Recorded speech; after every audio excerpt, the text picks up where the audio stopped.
Good afternoon, everyone. Welcome to Tribune News on Q, your go-to afternoon news source only here at Daily Tribune. We're live on Daily Tribune's Facebook page, Tribune Now on YouTube, and at Daily Tribune Official on TikTok.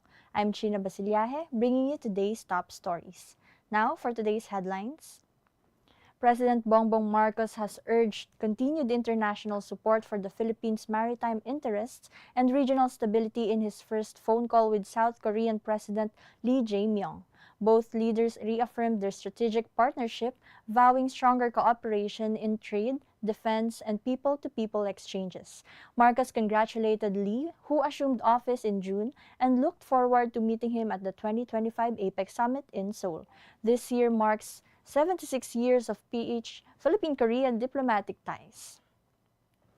The National Real Estate Association has expressed full support for DHSUD Secretary Jose Ramon Aliling, citing his leadership in recalibrating the Pambansang Pabahay para sa Pilipino program. The expanded 4PH now covers both vertical and horizontal housing, plus rental and community-driven options, encouraging wider private sector participation.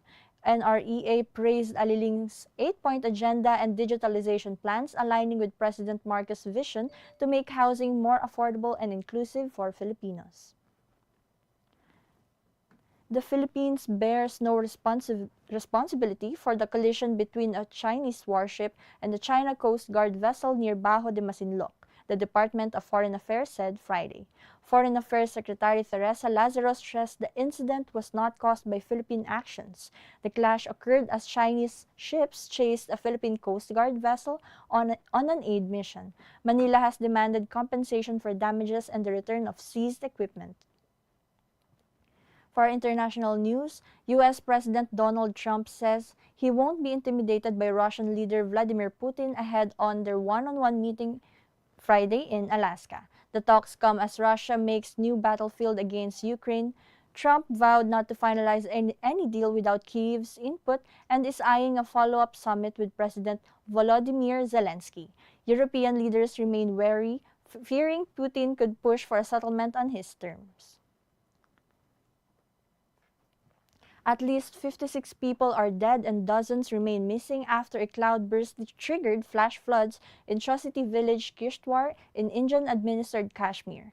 Rescue teams and local volunteers are battling difficult terrain to recover bodies and search for survivors. The disaster left widespread destruction across the remote Himalayan community, with homes swept away and infrastructure damaged. Authorities warn the death toll may still rise as rescue efforts continue.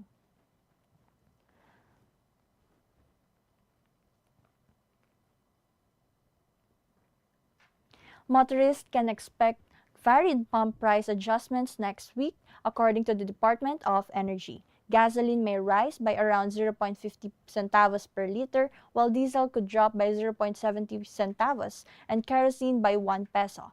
DOE says the shifts are driven by higher OPEC plus supply, weaker global demand, and easing U.S.-China trade tensions. Final adjustments will be announced Monday to take effect Tuesday.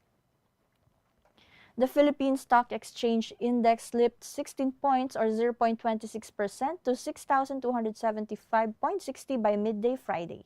Most sectors ended in the red, led by holding firms down 0.58% and mining and oil down 0.42%. Industrials was the lone gainer, edging up 0.08%.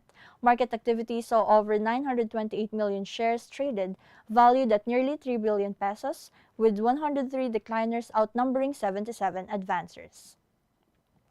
The NBA has released its 2025 to 2026 regular season schedule, marking the debut of its new media rights deal with NBC Universal, Amazon, and ESPN. Marquee matchups include Kevin Durant's Houston return to Phoenix on November 24 and Anthony Davis facing the Lakers in LA on November 28. Opening night is October 21 with NBC airing Rockets Thunder and Warriors Lakers. Each team has 80 confirmed games, with 2 more to be decided after the in-season NBA Cup.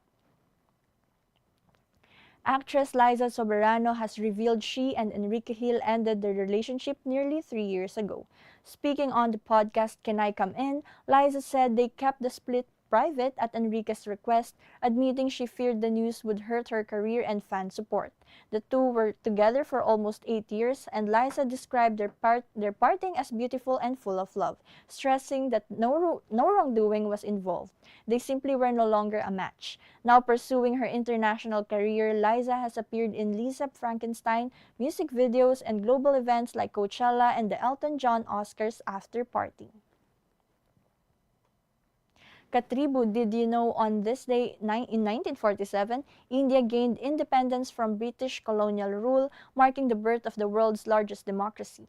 The historic moment was celebrated with flag raising and patriotic ceremonies nationwide as the nation embraced freedom and began charting its own destiny.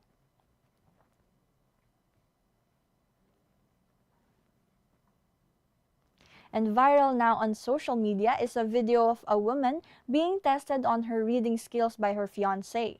The clip has already racked up 7.2 million views and over 700,000 likes on TikTok. Some netizens even cheered her on, commenting, "Sisterhood is proud of you, girl." Curious enough, Katribu? Let's watch this. Say. Number 1. Colonel. Oh, wow. Not Colonel. It's Very Colonel. good. Okay, number 2. Getting a bit harder now. Phenomenon. Wow, great enunciation. Why wouldn't I know that? Okay, this one's tricky. I don't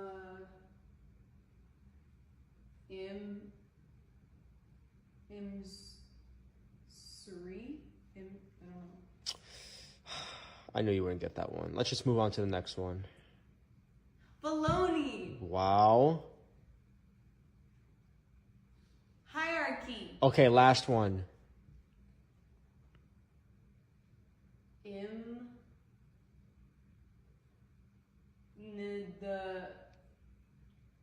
What's a wrong? What's a wrong? Yeah. Words. And that's all for now. Join us again at 4:30 p.m. for more updates. I'm Chynna Basillaje, and this has been Tribune News on Q.